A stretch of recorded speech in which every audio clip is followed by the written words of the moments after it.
지난 시간 우리는 하나님이 요구하시는 완전함에 대해서 함께 살펴봤습니다. 하나님은 아브라함에게 너는 내 앞에서 행하여 완전하라 그렇게 말씀하셨습니다. 완전하라. 여러분, 이 말의 의미가 무엇이었습니까? 어떻게든 노력을 해서 완벽해져라 하는 말이었습니까? 아니면 실수와 넘어짐을 좀 줄여라 하는 것입니까? 그렇지 않습니다.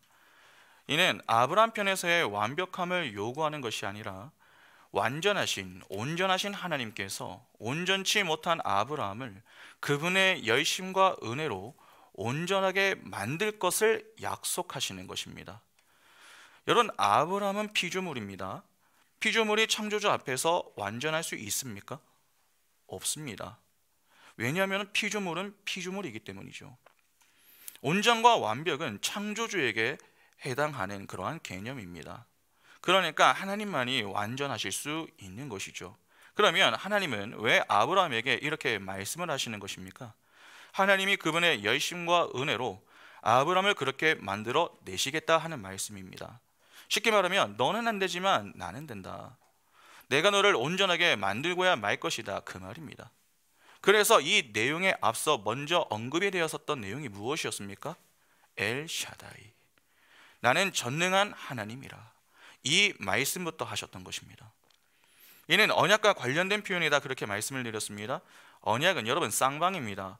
하나님은 하나님 편에서 하실 일이 있고 언약 백성은 언약 백성 편에서 해야 할 일이 있습니다. 언약 백성이 해야 할 일이 하나님을 믿는 것이죠. 하나님은 반드시 언약을 성취하시는 분이십니다. 그러면 결국 하나님은 아브라함을 끝까지 붙들고 하나님을 믿게 만들겠다라고 하는 이 결론이 나게 되는 것 아닙니까? 믿음은 하나님이 주시는 것입니다. 그 주시는 객관적 믿음을 가지고 주관적 믿음을 발휘하도록 만드시겠다 하는 것입니다. 하나님이 우리에게 요구하시는 것은 딱 하나밖에 없습니다. 믿음입니다. 히브리서 기자의 말처럼 믿음 없이는 하나님을 기쁘시게 드릴 수 없습니다. 그런데 하나님이 기뻐하시는 믿음은 여러분 어떤 믿음입니까? 행함이 없는 믿음입니까? 그렇지 않습니다. 행함이 수반되는 믿음입니다. 단지 하나님을 믿습니다, 그런 고백만 있는 믿음이 아니라 믿음의 고백에 따른 감사의 행함이 있는 믿음, 그러한 믿음을 요구하신다 하는 말입니다. 그러니까 하나님은 사랑에 대한 반응, 즉 감사의 행함을 이끌어 내실 것을 약속하시는 것입니다. 그러면 보시기 바랍니다. 하나님은 믿음을 주시는 정도에서 그치는 것이 아니라 주신 믿음에 대한 합당한 반응까지 이끌어 내십니다. 시작만 있는 것이 아니라 그 이후 계속 택한 백성의 인생에 함께 하시는 것이죠. 시작 자체가 은혜입니다. 은혜로 시작하는 것입니다. 그런데 이후에도 택한 백성은 무엇으로 존재하게 됩니까? 하나님에 의해 행함이 나오는 것입니다. 그 행함이 무엇으로 인하여 나오는 것입니까? 하나님의 열심과 은혜로 나오는 것입니다. 그렇게 은혜로 시작하여 은혜로 존재하게 되는 자들이 하나님의 백성인 것입니다. 지금 아브라함이 그렇습니다. 아브라함은 믿음의 조상입니다. 이는 믿음의 후손인 우리 역시 어떠하다는 말입니까? 똑같다 하는 말이죠. 그래서 우리가 하나님을 알면 알수록 하나님의 은혜를 깨닫게 되는 것이고 그 은혜에 대한 반응으로 감사의 행함이 찬양과 예배, 전도 등의 사랑의 실천으로 나타나는 것입니다. 그러면 여기서 우리는 이런 궁금함이 좀 들 수 있습니다. 1절을 통해서 자기 백성을 향한 하나님의 마음은 알겠습니다. 그러나 만일 말씀만 있다면 우리는 무엇으로 그 사실을 알 수 있는 것입니까? 그렇지 않습니까? 예를 들어서 우리가 어느 매장에서 그 매장 물건을 하나 구입을 했습니다.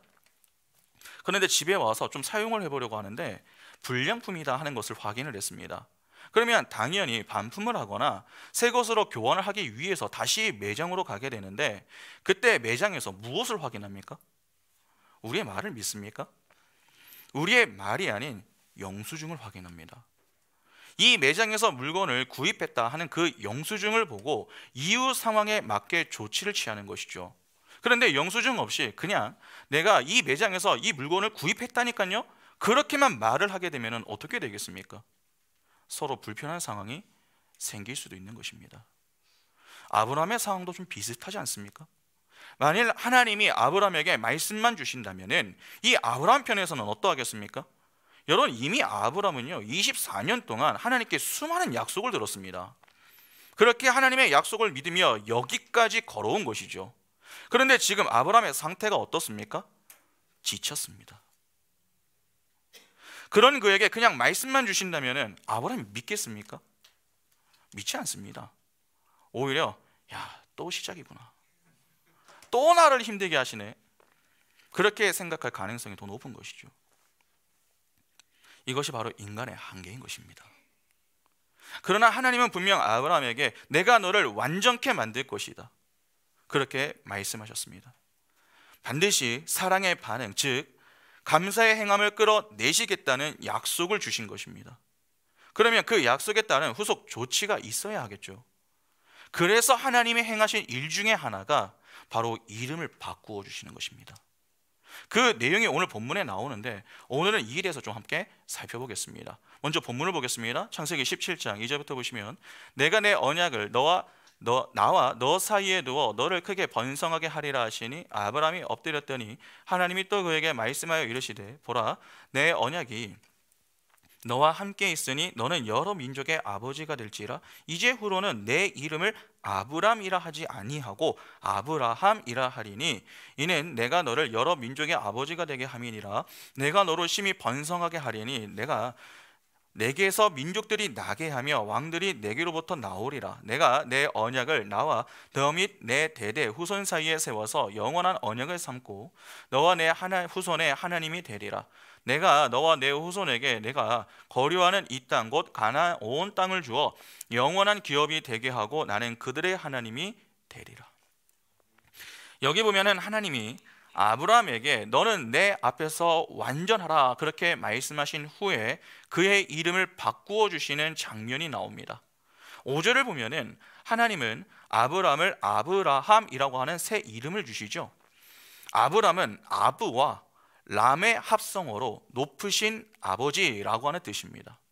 그 이름에서 하나님은 아브라함, 즉 열국의 아버지라고 하는 이름으로 바꾸어 주시는 것입니다. 그런데 하나님은 이 아브라함의 이름만 바꾸어 주시는 게 아니라 그의 아내 사레의 이름도 바꾸어 주십니다. 15절을 잠시 보시기 바랍니다. 창세기 17장 15절에 하나님이 또 아브라함에게 이르시되 내 아내 사레는 이름을 사레라 하지 말고 사라라 하라.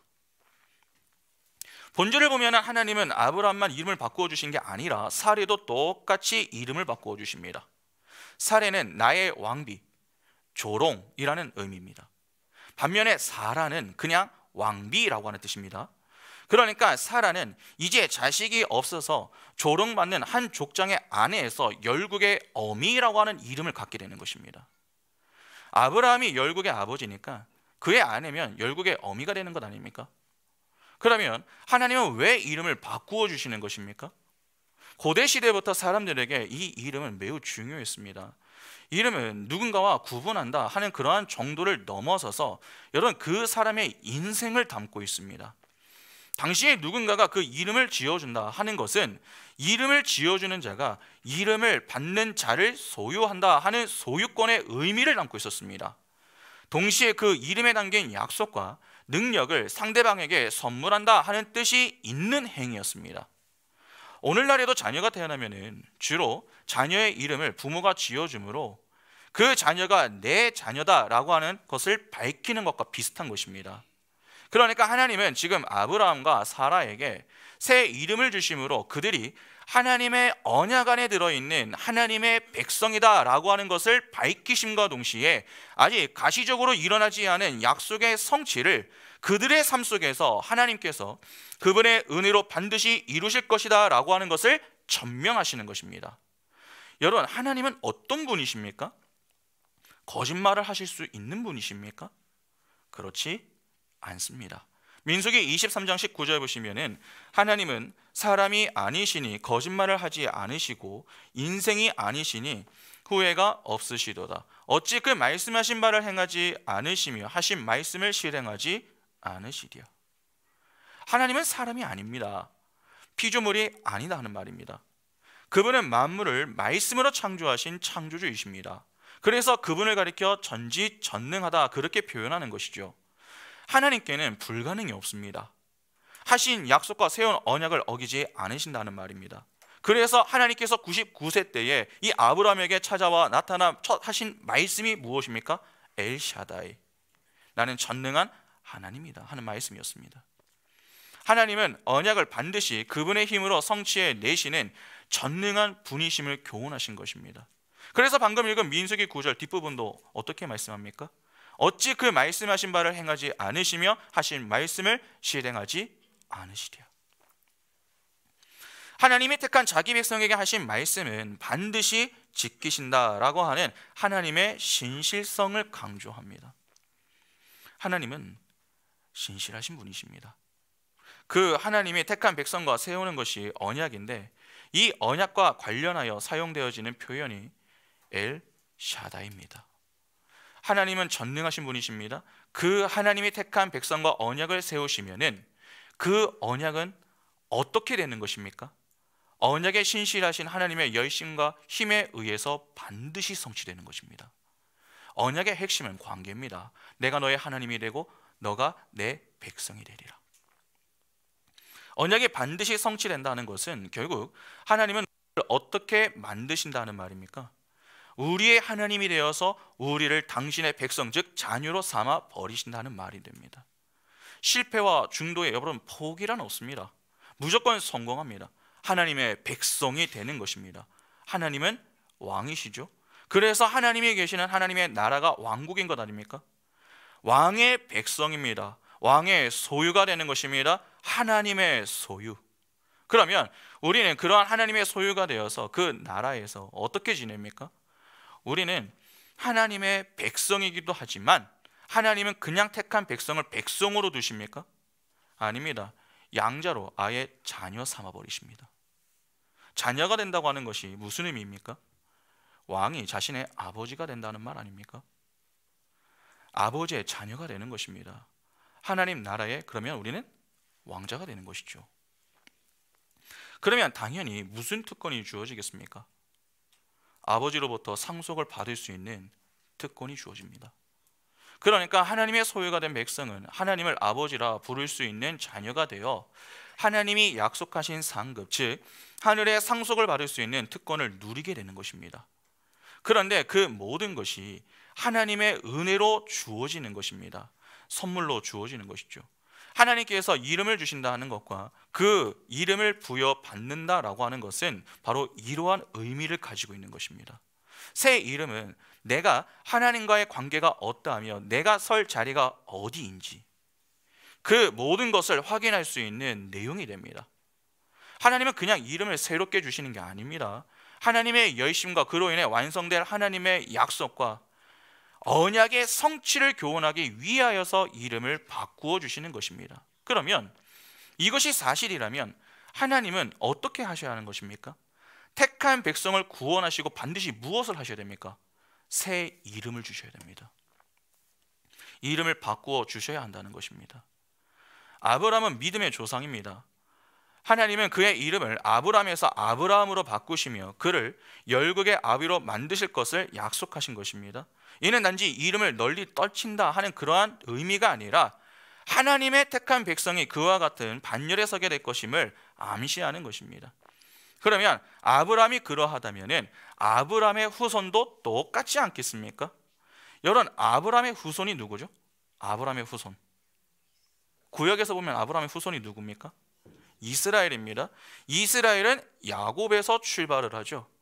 잘 아시다시피 야곱은 속이는 자입니다. 그의 이야기를 보면은 속이고 속이는 그러한 이야기들밖에 없습니다. 그런데 그렇게 속이는 자가 이후 하나님과 겨루어 이긴 자가 됩니다. 야곱이 형 에서를 만나기 전에 야복강에서 천사와 씨름을 했던 사건을 잘 아시죠. 그 사건을 잠시 한번 잘 생각해 보시기 바랍니다. 창세기 32장 24절부터 32절 보시면 야곱은 홀로 남았더니 어떤 사람이 날이 새도록 야곱과 씨름하다가 자기가 야곱을 이기지 못함을 보고 그가 야곱의 허벅지 관절을 치매 야곱의 허벅지 관절이 그 사람과 씨름할 때에 어긋났더라. 그가 이르되 날이 세려하니 나로 가게 하라. 야곱이 이르되 당신이 내게 축복하지 아니하면 가게 하지 아니하겠나이다. 그 사람이 그에게 이르되 내 이름이 무엇이냐? 그가 이르되 야곱이니이다.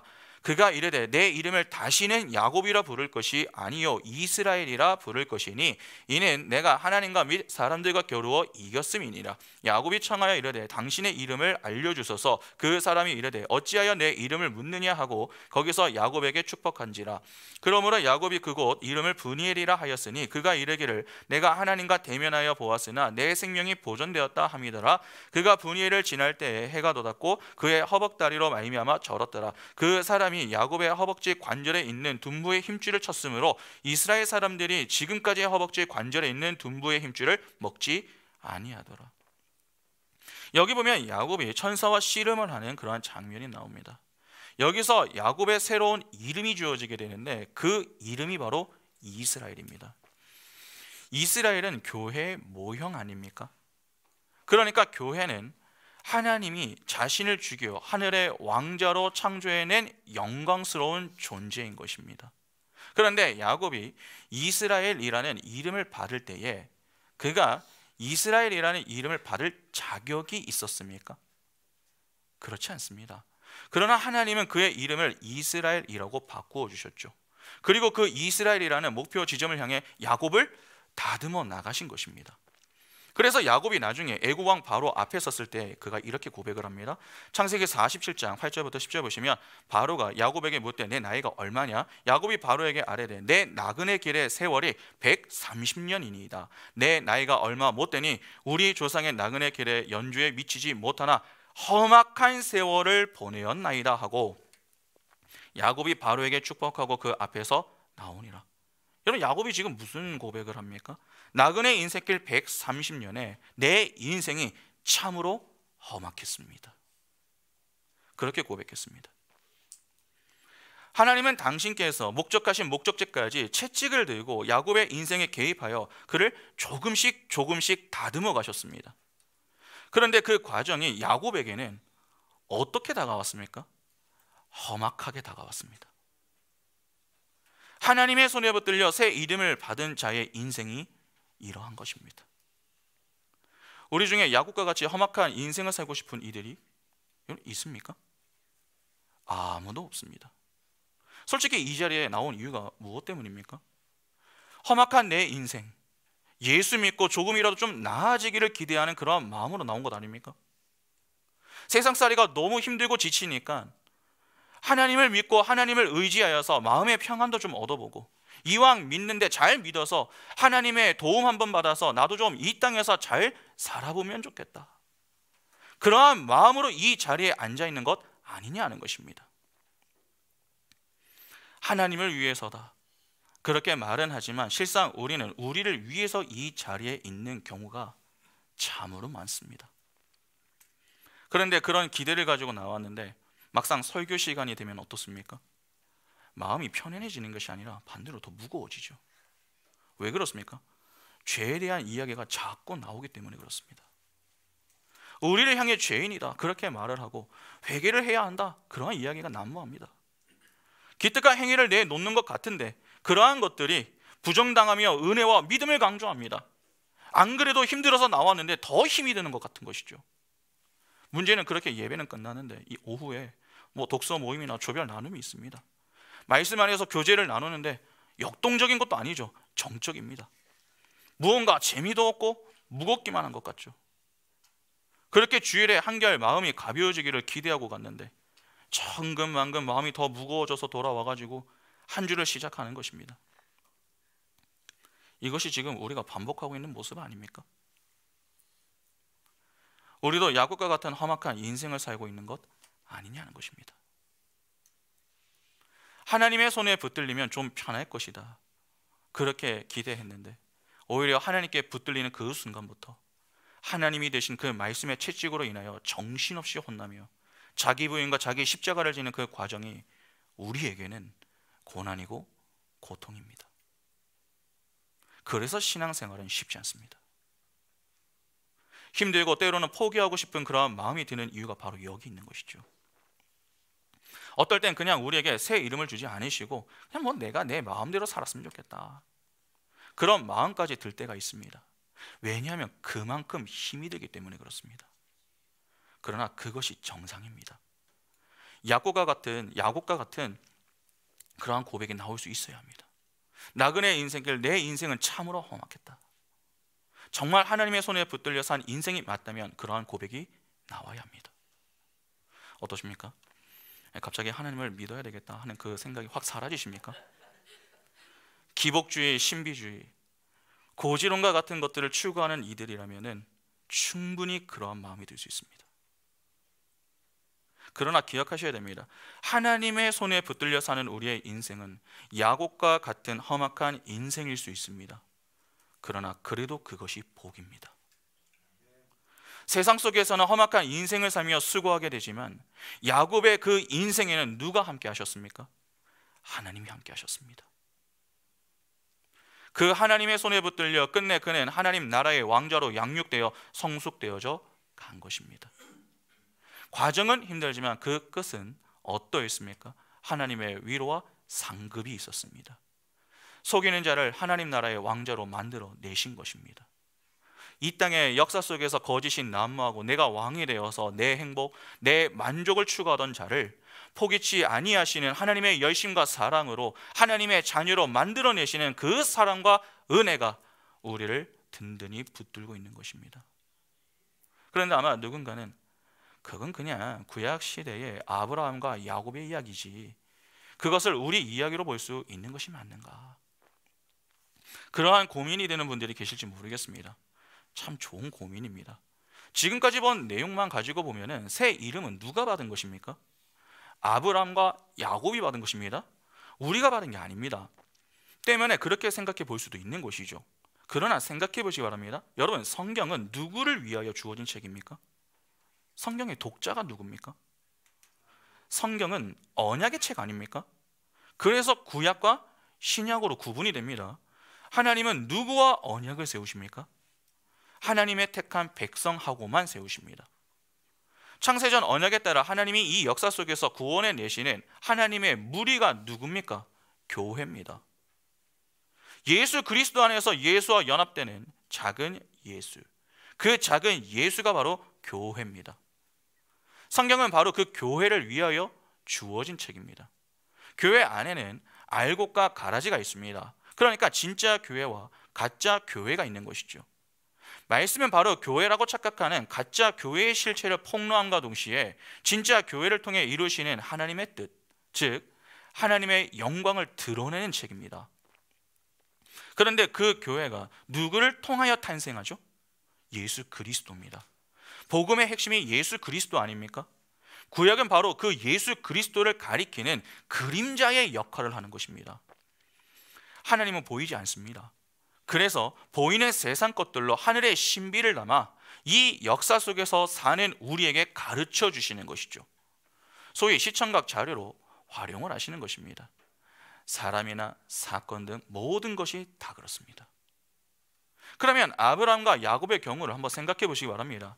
하나님이 이름을 바꾸어 준 1차적 대상은 아브라함과 야곱입니다. 그러나 아브라함과 야곱은 전부 무엇을 모형하는 인물입니까? 교회를 모형하는 인물들입니다. 아브라함은 믿음의 조상입니다. 우리는 믿음의 후손입니다. 그래서 아브라함의 인생이 곧 오늘 우리의 인생과 크게 다르지 않다 하는 것을 배울 수 있는 것 아닙니까? 믿음의 조상을 통해서 믿음의 후손인 교회여, 너희도 이러한 과정을 지나서 내가 목적한 목적지에 너를 서게 만들 것이다, 이를 교훈하기 위한 목적으로 택함을 받은 존재가 아브라함입니다. 그 후손에 이 아브라함의 후손으로 등장하는 것이 야곱입니다. 야곱은 아브라함과 비슷한 과정을 지나갑니다. 아브라함과 비교를 해보면 별로 차이가 없습니다. 이는 아브라함과 그 후손이 다르지 않음을 보여주는 것입니다. 내 백성은 내가 책임진다. 이를 야곱의 인생을 통해 다시 한번 재확인시켜 주시는 것이죠. 야곱의 다른 이름이 이스라엘입니다. 야곱의 12아들이 12지파가 되어서 나중에 이스라엘로 불리지 않습니까? 숫자 12는 아들의 숫자입니다. 그러니까 하나님은 야곱이란 그 이름을 이스라엘로 바꾸심으로 택한 자기 백성을 어떻게 만드신다 하는 것을 보여주시는 겁니까? 아들로 만드신다 하는 것을 보여주시는 겁니다. 이러한 구약의 그림이 신약으로 그대로 넘어오게 되면 어떻게 됩니까? 구약의 이스라엘이 신약에 무엇으로 나타납니까? 예수의 12제자로 나타나는 것입니다. 누가복음을 공부하면서도 배웠지만 왜 굳이 12인가? 구약의 이스라엘, 즉 야곱의 12아들이 담고 있는 의미인 아들의 숫자를 그대로 가져오기 위해서입니다. 그래서 숫자 12를 고집하는 것이죠. 그렇게 예수를 따르는 많은 무리가 있는데 그 중에 12사도를 굳이 세우시는 겁니다. 그 12사도 가운데 들어가 있는 제자가 바로 베드로죠. 여러분, 베드로가 누굽니까? 예수의 수제자입니다. 본래 베드로의 이름은 시몬입니다. 시몬이란 이름 자체는 듣는다라고 하는 의미를 가지고 있습니다. 시몬은 시므온입니다. 시므온. 시므온이라고 하는 말은 그 속에 숨겨진 의미가 있다고 했죠. 그것이 무엇이었습니까? 혹시 시몬의 장모가 가지고 있었던 열병을 예수께서 고쳐주신 사건을 공부할 때 배운 내용을 좀 기억나십니까? 기억이 안 나시죠? 시몬이란 이름 속에는 광야, 말라 비틀어짐이라고 하는 의미가 들어가 있습니다. 그래서 시몬의 장모가 걸렸었던 병이 열병이었죠. 생명을 빼앗아가는 열입니다. 구약은 열을 하나님의 저주라고 이야기를 합니다. 가뭄, 기근 등의 문제를 한번 생각해 보시기 바랍니다. 구약시대의 사람들은 흉년을 만나면 이를 무엇이라고 생각했습니까? 하나님의 저주가 임했다, 그렇게 생각했습니다. 에스겔 7장 8절부터 17절 보시면 이제 내가 속히 분을 내게 쏟고 내 진노를 내게 이루어서 내 행위대로 너를 심판하여 내 모든 가증한 일을 내게 보응하되 내가 너를 불쌍히 여기지 아니하며 긍휼히 여기지도 아니하고 내 행위대로 너를 벌하여 너의 가증한 일이 너희 중에 나타나게 하리니 나 여호와가 때리는 이임을 내가 알리라. 볼지어다 그 날이로다. 볼지어다 임박하도다. 정한 재앙이 이르렀으니 몽둥이가 꽃이 피며 교만이 싹이 났도다. 포악이 일어나서 죄악의 몽둥이가 되었은즉 그들도 그 무리도 그 재물도 하나도 남지 아니하며 그 중에 아름다운 것도 없어지리로다. 때가 이렇고 날이 가까웠으니 사는 자도 기뻐하지 말고 파는 자도 근심하지 말 것은 진노가 그 모든 무리에게 임함이로다. 파는 자가 살아 있다 할지라도 다시 돌아가서 그 판 것을 얻지 못하리니 이는 묵시가 그 모든 무리에게 돌아오지 아니하고 사람이 그 죄악으로 말미암아 자기의 목숨을 유지할 수 없으리라 하였음이로다. 그들이 나팔을 불어 온갖 것을 준비하였을지라도 전쟁에 나갈 사람이 없나니 이는 내 진노가 그 모든 무리에게 이르렀음이라. 밖에는 칼이 있고 안에는 전염병과 기근이 있어서 밭에 있는 자는 칼에 죽을 것이요 성읍에 있는 자는 기근과 전염병에 망할 것이며 도망하는 자는 산 위로 피하여 다 각기 자기 죄악 때문에 골짜기의 비둘기처럼 슬피 울 것이며 모든 손은 피곤하고 그 모든 무릎은 물과 같이 약할 것이라. 여러분, 여기 보면 하나님의 진노를 임하는 것에 무엇이 있습니까? 기근, 흉년이 있습니다. 그러니까 열은 하나님의 저주인 것입니다. 그래서 하나님의 저주 속에 열병이 들어가 있죠. 신명기 28장 15절부터 24절 보시면 내가 만일 내 하나님 여호와의 말씀을 순종하지 아니하여 내가 오늘 내게 명령하는 그 모든 명령과 규례를 지켜 행하지 아니하면 이 모든 저주가 내게 임하며 내게 이를 것이니 내가 성읍에서도 저주를 받으며 들에서도 저주를 받을 것이요 또 내 광주리와 떡 반죽 그릇이 저주를 받을 것이요 내 몸의 소산과 또 토지의 소산과 내 소와 양의 새끼가 저주를 받을 것이며 내가 들어와도 저주를 받고 나가도 저주를 받으리라. 내가 악을 행하여 그를 잊음으로 내 손으로 하는 모든 일에 여호와께서 저주와 혼란과 책망을 내리사 망하며 속히 파멸하게 하실 것이며 여호와께서 내 몸에 염병이 들게 하사 내가 들어가 차지할 땅에서 마침내 너를 멸하실 것이며 여호와께서 폐병과 열병과 염증과 학질과 한재와 풍재와 썩는 재앙으로 너를 치시리니 이 재앙들이 너를 따라서 너를 진멸하게 할 것이라. 내 머리 위에 하늘은 노시 되고 내 아래의 땅은 철이 될 것이며 여호와께서 비 대신에 티끌과 모래를 내 땅에 내리시리니 그것이 하늘에서 내 위에 내려 마침내 너를 멸하리라. 하나님의 저주로 생명 없음의 상태, 즉 말라 비틀어지고 광야 인생을 사는 자가 시몬입니다. 그래서 베드로가 예수를 만날 때의 상황도 좀 어떻습니까? 여러분, 베드로는 직업이 무엇입니까? 어부입니다.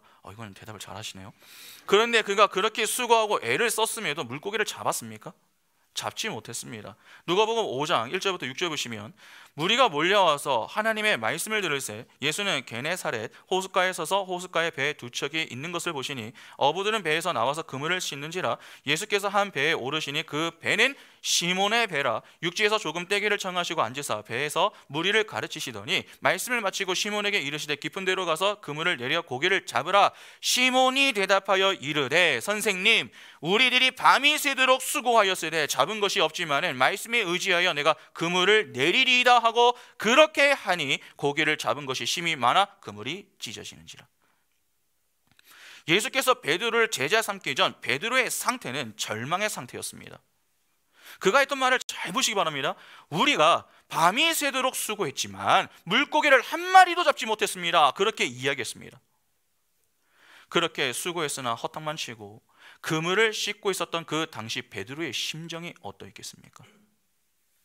허무하고 허탈한 마음이 들지 않았겠습니까? 세상 속에서 사는 우리의 모습이 바로 이러한 것 아닙니까? 열심히 공부하고 열심히 일해서 돈을 벌었습니다. 그래서 소위 세상에서 나름 인정도 좀 받아보고 원하는 직장도 다녀보고 연애도 해보고 결혼도 해보며 뭐 이런저런 수고를 하며 지낸 것입니다. 그런데 그렇게 열심히 수고했는데 잡히는 것이 없습니다. 그때 우리가 혼자 방에 누워 있을 때 어떻습니까? 공허한 마음이 드는 것 아닙니까? 야, 내가 왜 이렇게 사는 것인가? 그렇게 인생에 대한 회의감과 인내 푸념을 하는 때가 있다는 것입니다. 생명 없음의 상태인 것입니다. 그런데 그런 시몬의 배에 누가 오르십니까? 생명이신 예수께서 오르신 것입니다. 예수는 생명의 떡이시기도 하시지만 생명수이시기도 하지 않습니까? 요한복음 6장 35절에 예수께서 이르시되 나는 생명의 떡이니 내게 오는 자는 결코 줄이지 아니할 터이요 나를 믿는 자는 영원히 목마르지 아니하리라. 요한복음 7장 38절에 나를 믿는 자는 성경의 이름과 같이 그 배에서 생수의 강이 흘러나오리라 하시니. 요한계시록 21장 6절과 7절에 또 내게 말씀하시되 이루었도다. 나는 알파와 오메가요 처음과 마지막이라. 내가 생명수 샘물을 목마른 자에게 값없이 주리니 이기는 자는 이것들을 상속으로 받으리라. 나는 그의 하나님이 되고 그는 내 아들이 되리라. 예수를 믿는 자에게 하나님은 영원히 목마르지 않게 하시겠다, 그렇게 약속하십니다. 기근이 극심한 땅에 여러분 비가 내리게 되면 어떻게 됩니까? 생명이 살아납니다. 예수는 시몬의 배에 오르셨습니다. 광야의 배, 말라 비틀어진 배. 다시 말해서 생명 없음의 상태인 그 배에 생명 있음의 예수께서 생수를 가지고서 그 배를 타신 겁니다. 그렇게 되자 어떻게 됩니까? 배가 깨질 정도로 물고기가 잡히죠. 생명 없음의 상태에서 생명 있음의 상태가 된 것 아닙니까? 그렇게 생명 있음의 상태가 된 베드로를 예수는 제자로 삼으셨습니다. 그런데 시몬을 제자로 삼으시고 예수께서 하신 말씀이 있습니다. 요한복음 1장 40절부터 42절 보시면 요한의 말을 듣고 예수를 따르는 두 사람 중에 하나는 시몬 베드로의 형제 안드레라. 그가 먼저 자기의 형제 시몬을 찾아 말하되 우리가 메시아를 만났다 하고, 메시아는 번역하면 그리스도라, 데리고 예수께로 오니 예수께서 보시고 이르시되 내가 요한의 아들 시몬이니 장차 게바라 하리라 하시니라. 게바는 번역하면 베드로라. 여기 42절을 보면은 예수께서 시몬을 향해 새로운 이름을 주시죠. 그 이름이 바로 게바입니다. 게바는 베드로입니다. 반석이라는 이름을 주신 것입니다. 아까 시몬이라고 하는 이름이 듣는다라고 하는 뜻이라고 말씀을 드렸죠. 이는 시몬이 사람의 말에 흔들리는 자였다 하는 말 아닙니까? 그러나 주님은 그런 시몬을 어떻게 만들어내시는 것입니까? 사람의 말에 흔들리지 않는 반석으로 만들어내시는 것입니다. 이를 정확하게 볼 수 있는 사건이 하나 있습니다. 마태복음 16장 13절과 14절 보시면 예수께서 빌립보 가이사랴 지방에 이르러 제자들에게 물어 이르시되 사람들이 인자를 누구라 하느냐? 이르되 더러는 세례 요한, 더러는 엘리야, 어떤 이는 예레미야나 선지자 중에 하나라 하나이다. 여기 보면은 예수께서 빌립보 이 가이사랴 지방에서 제자들에게 질문을 하나 던지십니다. 사람들이 인자를 누구라 하느냐? 이에 제자들이 뭐 세례 요한, 엘리야, 예레미야나 선지자 중 하나입니다, 그렇게 이야기를 합니다. 그렇게 대답을 한 것이죠. 그동안 예수께서 공생의 사역을 하시면서 많은 무리가 따랐습니다. 예수님께서 하나님의 말씀을 가르치셨고 여러 이적들도 보여주셨습니다. 이는 모두 복음을 교훈할 목적 때문이었죠. 예수는 이 표적의 삶을 사셨던 분 아닙니까? 그 모든 표적이 전부 무엇을 가리켰습니까? 십자가 복음입니다. 그러니까 예수는 전부 십자가 복음을 교훈할 그 하나의 목적을 가지고서 움직이셨던 것입니다. 그러나 그렇게 많은 가르침을 받고 또 이적을 보고도 사람들은 어떻습니까? 예수를 알아보질 못합니다. 왜 사람들이 예수를 보고도 예수가 누구인지 모르는 것입니까? 배움이 좀 부족해서 그렇습니까? 아니면 아직 덜 보여주셔서 그렇습니까? 아닙니다. 하나님의 비밀은 하나님의 택한 백성에게만 알려지는 것이기 때문에 그렇습니다. 우리가 한 가지 정확하게 알아야 할 것이 있습니다. 우리는 자꾸 말씀에 대한 반응이 다 똑같아야 한다, 그렇게 생각을 합니다. 말씀에 반응하지 못하는 문제를 자꾸 목사의 설교 문제로 접근하는 그런 분들이 있습니다. 물론 요즘 정말 복음과 무관한 설교를 하는 그러한 목회자들이 있기 때문에 그러한 비판은 충분히 이해할 수 있습니다. 그러나 본질을 잘 담아내고 있는 설교임에도 불구하고 보다 효과적인 설교를 위하여 시간을 줄여라, 그렇게 제안을 하는 부분이나 쉽고 듣기 편한 내용으로 전해야 한다 하는 식의 그러한 제안은 잘못된 것입니다. 우리의 가장 잘못된 습관 중 하나가 무엇인지 아십니까? 어느 순간부터인가 적당하게 신앙생활을 하려고 합니다. 기본 지식만 가지고 있으면 그것으로 충분하다, 그렇게 여기려고 하는 것입니다. 새가족 교육을 받고 난 이후 사람들은 훈련을 받을 생각을 거의 하지 않습니다.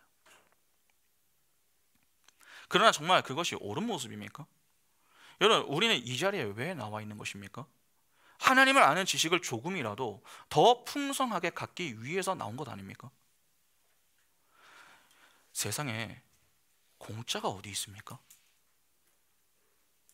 자꾸 이 공짜를 좋아하지 마시기 바랍니다.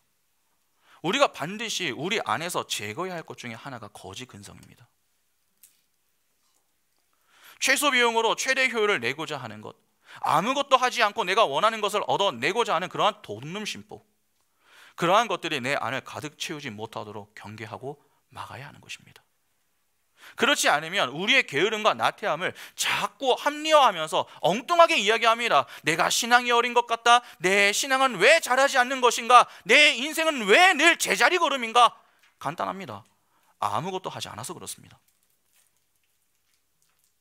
해도 대충 하기 때문이죠. 우리는 신앙과 태도를 여러분 조금 구분할 필요가 있습니다. 왜 우리 교회가 예배에 대한 태도를 자꾸 강조하는 줄 아십니까? 태도가 바르지 않으면 바른 신앙도 기대할 수 없기 때문에 그렇습니다. 여러분, 태도의 문제를 자꾸 신앙의 문제라고 말씀하지 마시기 바랍니다.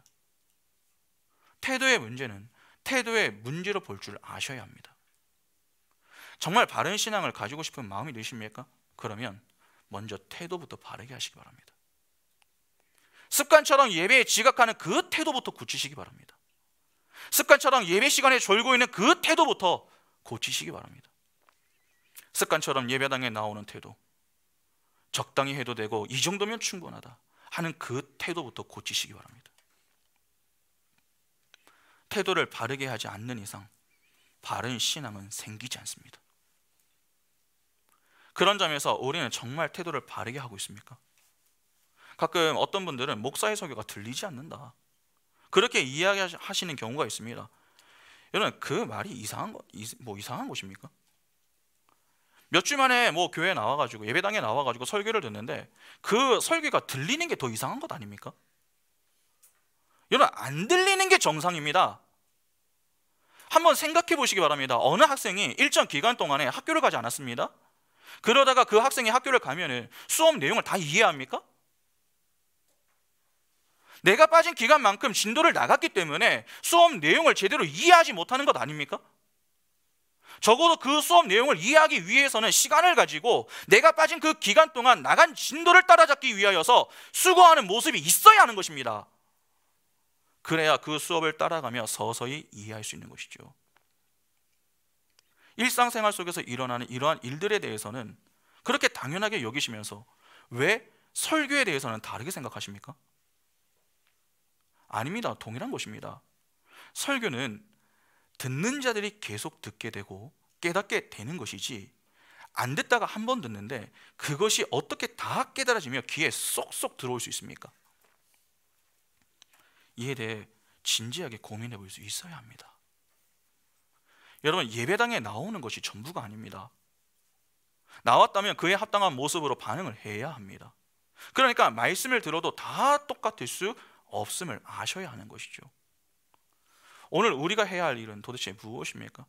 내가 말씀에 합당한 반응을 보이고 있다면 그렇지 못한 이들의 어려움과 힘듦을 이해를 하고 함께 기도할 뿐 아니라 도움을 주기 위하여서 노력을 할 수 있어야 합니다. 그래야 같이 사는 것이죠. 그러나 그렇지 않으면 결국 함께 힘들어지는 그러한 자리로 향하게 되는 것입니다. 열심을 내는 자도 의욕이 꺾일 수 있다는 것입니다. 그러면 보시기 바랍니다. 예수를 그렇게 열심히 따라다니면서도 사람들은 예수를 이해하지 못했습니다. 성령에 붙들려 있지 않은 이들은 다 그러한 것입니다. 예수를 보아도 예수가 누구인지 모르는 것입니다. 예수를 보기는 합니다. 그러나 어떻게 보는 것입니까? 로고스로만 보는 것입니다. 그릇 보는 것이죠. 그릇만. 그런데 우리는 무엇을 보아야 합니까? 그 그릇 안에 담겨진 내용물을 보아야 합니다. 로고스 속에 담겨져 있는 레마, 그 진리를 볼 수 있어야 하는 것입니다.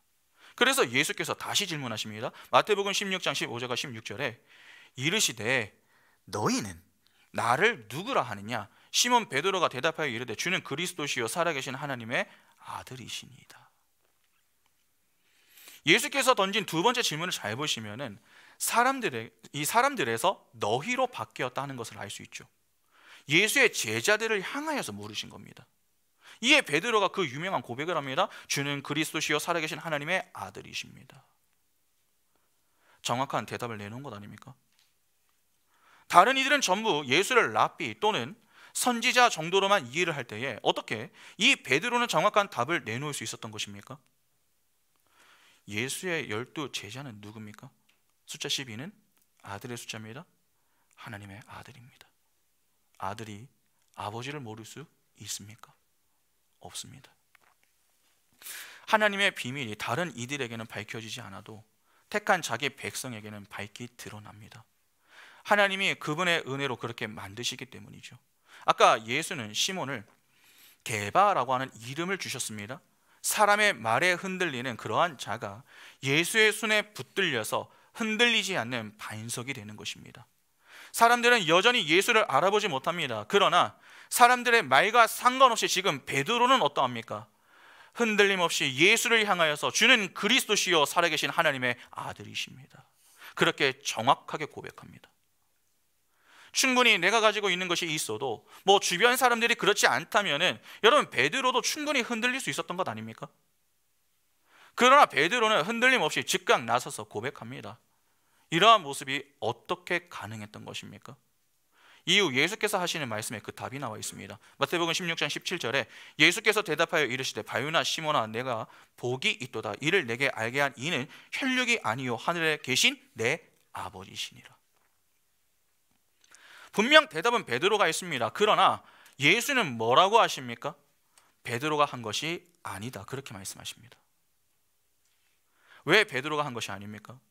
베드로의 대답은 베드로의 특별함 때문에 가능했던 것이 아니라 하늘에 계신 하나님이 그를 붙들고 계셨기 때문입니다. 그러니까 하나님의 은혜 때문에 베드로가 그러한 대답을 할 수 있었다는 것입니다. 그러면 사람들에게 흔들리던 시몬을 흔들리지 않는 반석으로 만든 것은 누구인 것입니까? 하나님인 것이죠. 하나님이 그분의 열심과 힘으로 그렇게 만들어 내신 것입니다. 그런데 예수께서 이후에 하시는 말씀이 더 중요합니다. 마태복음 16장 18절에 또 내가 내게 이르노니 너는 베드로라 내가 이 반석 위에 내 무엇을 세웁니까? 교회를 세우리니 음부의 권세가 이기지 못하리라. 베드로를 칭찬하시면서 예수께서 무엇을 약속하십니까? 내가 이 반석 위에 내 교회를 세우겠다 그렇게 약속하십니다. 베드로와 같은 고백을 하는 자들 위에 교회를 세우시겠다 하는 것이죠. 구약의 아브라함과 야곱은 전부 교회의 모형으로 등장했던 것 아닙니까? 그 이스라엘이 신약에서는 12 사도로 등장한 것입니다. 그 대표로 등장하는 이가 베드로입니다. 자꾸 베드로가 나서서 무언가를 하니까 뭐 다른 제자보다 베드로는 예수를 더 사랑했나 보다 그렇게 생각하는 경향이 있습니다. 그러나 베드로는 곧 12제자 모두를 가리키는 것입니다. 예수께서 12제자를 세우신 것은 구약의 이스라엘의 숫자를 그대로 옮겨오기 위해서라고 했습니다. 그러면 결국 12제자도 누구를 가리키기 위해서 나오는 것입니까? 예수 그리스도 안에서 탄생하게 될 교회를 가리키기 위해서 나오는 것입니다. 시몬에게 개바라는 이름을 주시며 진짜 반석으로 만들어 내셨듯이 장차 탄생하게 되는 교회도 그렇게 될 것을 미리 작은 그림으로 보여주시는 것입니다. 예수 안에서 태어나는 이들이 교회입니다. 그러면 하나님의 택함을 받아 자리가 옮겨진 자들인 우리에게도 무엇이 필요할까요? 새 이름이 필요한 것 아닙니까? 하나님은 교회에게도 새 이름을 주셨습니까? 주셨습니다. 이사야 62장 2절 보시면 이방 나라들이 내 공의를 묻 왕이 다 내 영광을 볼 것이요 너는 여호와의 입으로 정하실 새 이름으로 일컬음이 될 것이며 요한계시록 2장 17절에 귀 있는 자는 성령이 교회들에게 하시는 말씀을 들을지어다 이기는 그에게는 내가 감추었던 만나를 주고 또 흰 돌을 줄 터인데 그 돌 위에 새 이름을 기록한 것이 있나니 받는 자 밖에는 그 이름을 알 사람이 없느니라. 여기 보면은 하나님은 택한 자기 백성에게 새 이름을 주신다고 하십니다. 그러니까 교회에게 어떤 새 이름이 주어진다는 것이죠. 그러면 그 이름이 무엇입니까? 고린도전서 1장 2절 보시면 고린도에 있는 하나님의 교회 곧 그리스도 예수 안에서 거룩하여지고 성도라 부르심을 받은 자들과 또 각처에서 우리의 주 곧 그들과 우리의 주 되신 예수 그리스도의 이름을 부르는 모든 자들에게 무엇입니까? 성도입니다. 하나님은 교회를 성도라고 하는 이름으로 부르십니다. 그 말은 하나님이 교회에게 새 이름으로 성도라는 이름을 주셨음을 의미하는 것입니다. 오늘 우리도 성도라고 하는 말을 자주 사용하지 않습니까? 여러분 성도의 의미가 무엇입니까? 성도. 성도가 무슨 의미입니까? 성도. 거룩한 물이라는 뜻입니다. 그런데 방금 우리가 확인한 이 고린도전서는 고린도 교회를 향해서 바울이 쓴 편지죠. 고린도 교회는 다양한 문제들을 가지고 있었습니다. 근친상간을 시작해서 은사, 율법, 사랑의 부족 등 수많은 문제로 신음하며 병들어 있었던 그러한 교회였습니다. 그런데 바울이 그 교회를 향하여서 뭐라고 부릅니까? 사탄의 회당이다 그렇게 부르지 않습니다. 성도라고 하는 이름으로 부르고 있습니다. 하나님이 그들을 그렇게 부르셨다는 것입니다. 그 말은 하나님은 아무리 엉터리 같은 자들이라도 당신이 주신 이름 즉 거룩한 자들이라는 그 이름에 걸맞는 자들로 만들어 내신다라고 하는 것을 의미하는 것입니다.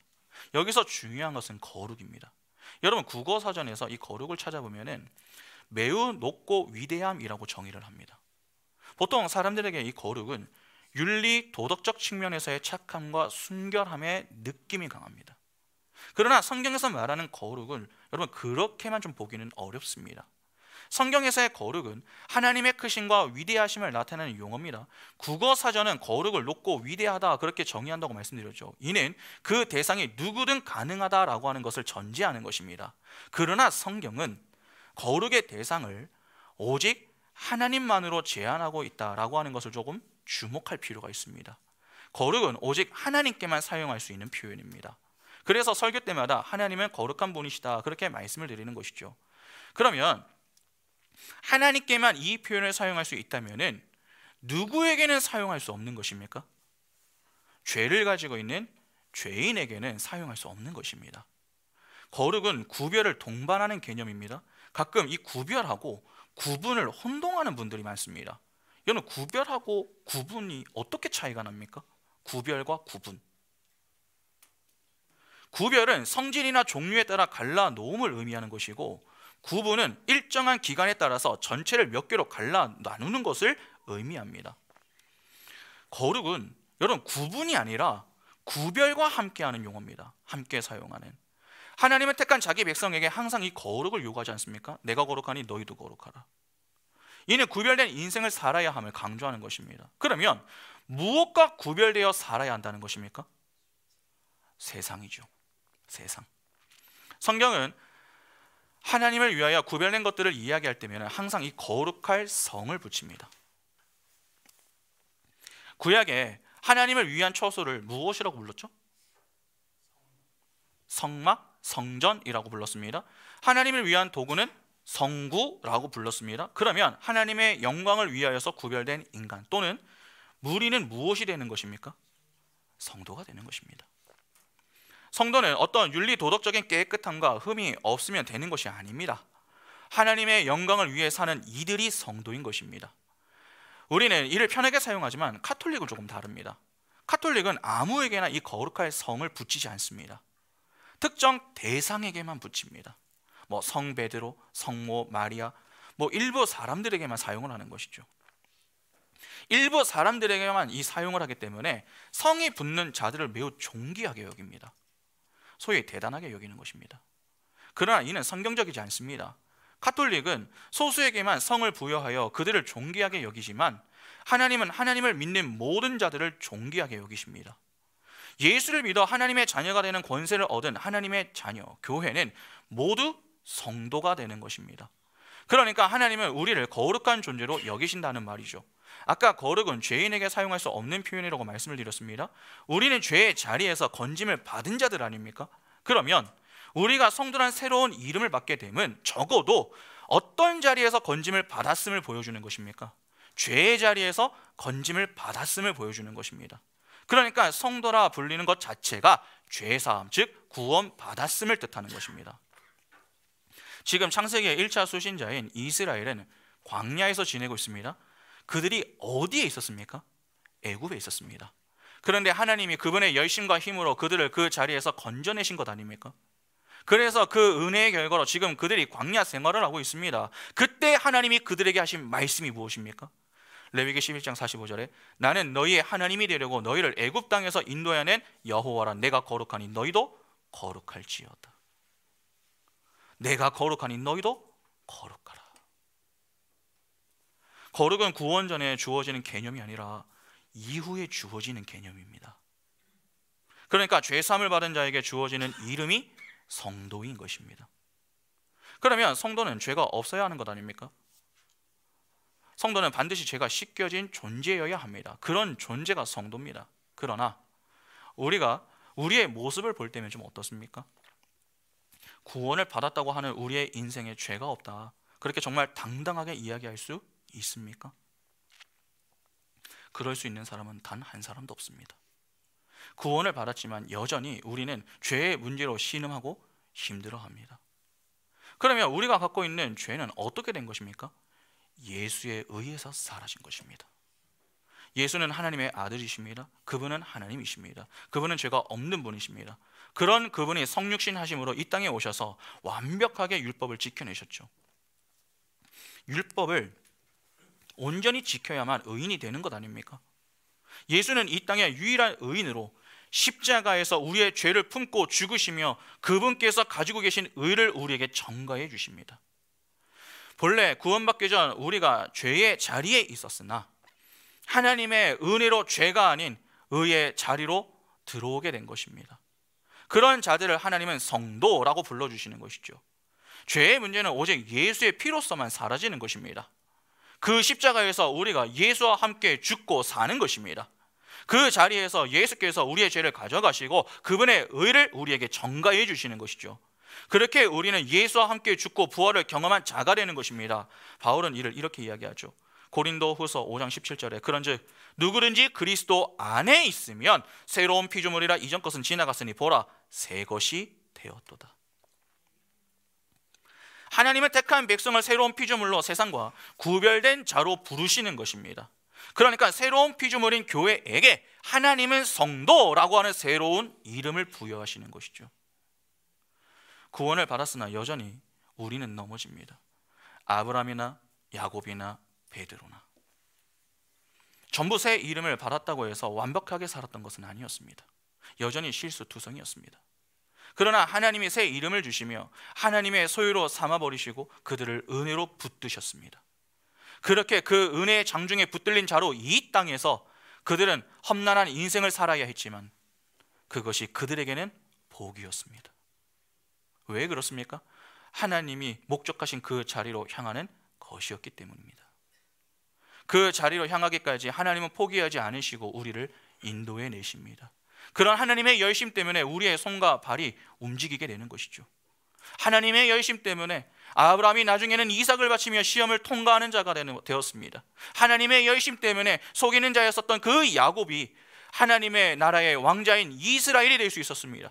하나님의 열심 때문에 사람의 말에 그렇게 흔들리며 지냈었던 시몬이 주는 그리스도시요 하나님의 살아계신 아들이십니다, 이것을 고백하는 게바, 즉 진짜 반석이 될 수 있었던 것입니다. 그러면 오늘 우리에게 성도라고 하는 이 새 이름을 갖고 사는 우리의 인생은 어떻게 되는 것입니까? 하나님의 열심과 그 은혜로 인하여서 결국 하신 약속과 언약이 성취되는 그 자리에 서게 됩니다. 반드시 그 자리에 서게 됩니다. 아무리 우리가 실수하고 넘어짐을 경험하며 안 하려고 발버둥을 쳐도 하나님이 그런 우리를 어떻게든 끌고 목적하신 그 목적지까지 데리고 가십니다. 그 자리가 어느 자리입니까? 영광의 자리요 찬양의 자리입니다. 그 자리까지 데리고 가기 위하여서 하나님은 지금도 쉬지 않으시고 성도인 우리의 삶에 말씀의 메스로 죄들을 도려내시는 것입니다. 사랑의 채찍을 들고 자기 부인의 과정을 지나가게 하시는 것이죠. 그것이 우리 편에서는 험난한 인생으로 다가오는 것입니다.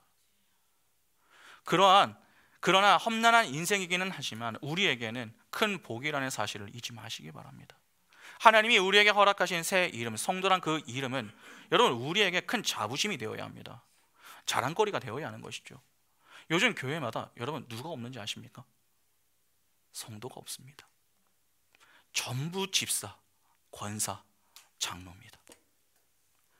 최근에 지난 월요일이죠. 시찰 모임이 있어가지고 잠시 다녀왔는데 그때 이제 한 장로님하고 대화를 좀 나눌 수 있는 기회가 있어서 대화를 좀 했습니다. 근데 장로님께서 이런 말씀을 전해주셨습니다. 목사님, 요즘 교회 오는 사람들마다 전부 자신은 전에 장로였고 권사였고 안수 집사였다. 그렇게 자신을 소개하면서 교회에 등록하신 분들이 시간이 지남에 따라 무의미 아닌 협동이나 심으로 활동하지 못하게 한다고 교회에 서운하고 실망하여 교회를 떠나는 분들이 왜 그렇게 많은지 모르겠다고. 그래서 이제는 그렇게 자신을 소개하면서 내가 장로였습니다, 권사였습니다, 안수 집사였습니다, 그렇게 자기를 그렇게 소개하면서 교회 등록 카드를 쓰겠다고 카드를 달라고 얘기를 하면은 겁부터 난다고. 어느 교회에선가 한 40몇 명인가 모이는 교회에서 몇 분이 오셨다고 하시는 거예요.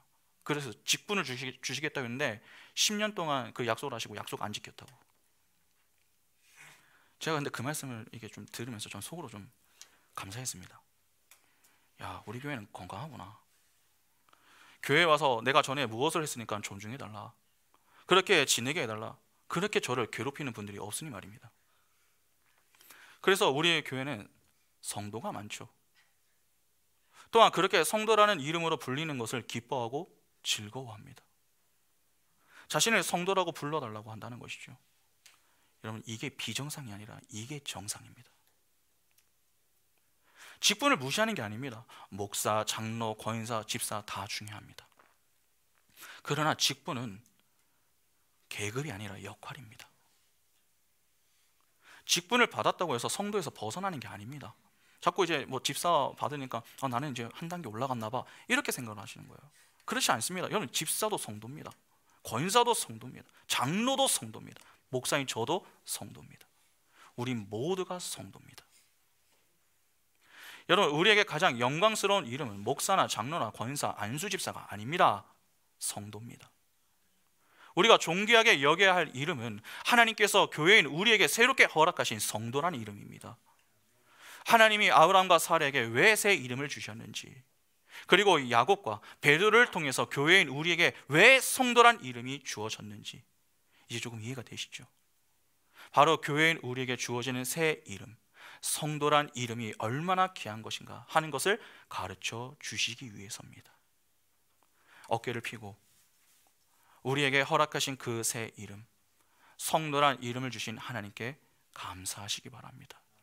그래야 하나님이 그분의 열심과 은혜로 우리를 목적하신 그 목적지까지 인도하실 때 비록 힘들지만 겸손히 우리의 손과 발을 움직여 순종의 행진을 이어나가며 하나님이 약속하신 자리, 언약의 성취가 이루어지는 영광의 자리에서 함께 찬양으로 하나님께 영광 돌릴 수 있는 복이 우리 인생에 늘 충만할 수 있기를 간절히 소망합니다. 함께 찬양하겠습니다.